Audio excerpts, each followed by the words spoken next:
இஸ்லாமிய பெருமக்களுக்கு அவர்கள் வைத்த பெரும்பாலான கோரிக்கையை நிறைவேற்றி கொடுத்த அரசாங்கம் அதிமுக அரசாங்கம். அதே போல இந்த பகுதியிலே மரியாதைக்குரிய முகமது ஜான் அவர்கள் மாநிலவை உறுப்பினராக பதவி கொடுத்தோம்.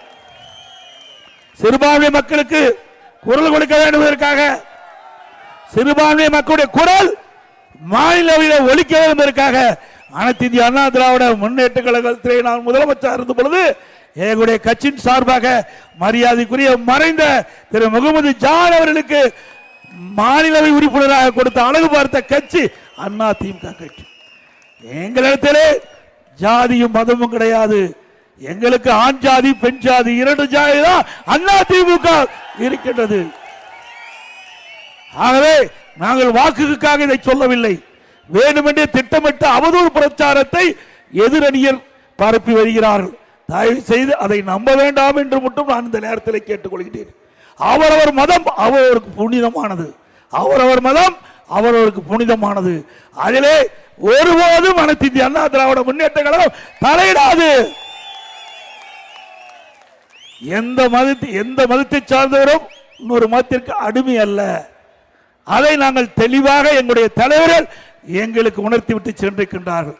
இருவரும் தலைவர்கள் வழியிலேதான் அனைத்து இந்திய அண்ணா திராவிட முன்னேற்ற கழகம் செயல்படும்.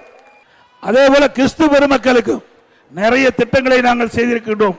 இந்தியாவிலே முதல் முறையாக கிறிஸ்துவ மகளிர் சுய உதவி குழுக்கள் அமைக்கப்பட்டு அவளுக்கு மானியத்துடன் கூடிய கடனுதவி வழங்கிய அரசாங்கம் அதிமுக அரசாங்கம். கிறிஸ்தவ தேவாலயத்தின் புனரமைப்பு நிதி 5 கோடி ரூபாயாக உயர்த்தி வழங்கப்பட்டது அதிமுக ஆட்சியிலே.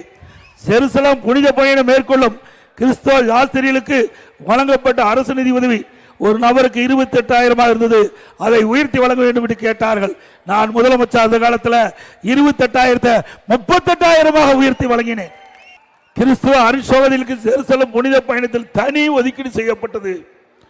சிறுபான்மை மாணவர் கல்வி உதவித்தொகை ஆண்டுதோறும் முழுமையாக வழங்கப்பட்டது.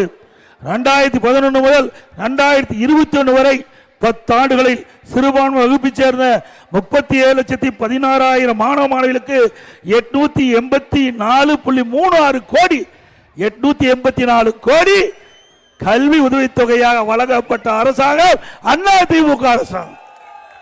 சிறுபான்மை கல்வி நிறுவனங்கள் சுதந்திரமாகவும் முழுமையாகவும் செயல்படும் விதத்தில் அரசு அவர்களுக்கு முழு ஒத்துழைப்பை வழங்கியது அதிமுக ஆட்சியிலே என்பதை நேரத்திலே தெரிவிக்க விரும்புகின்றேன்.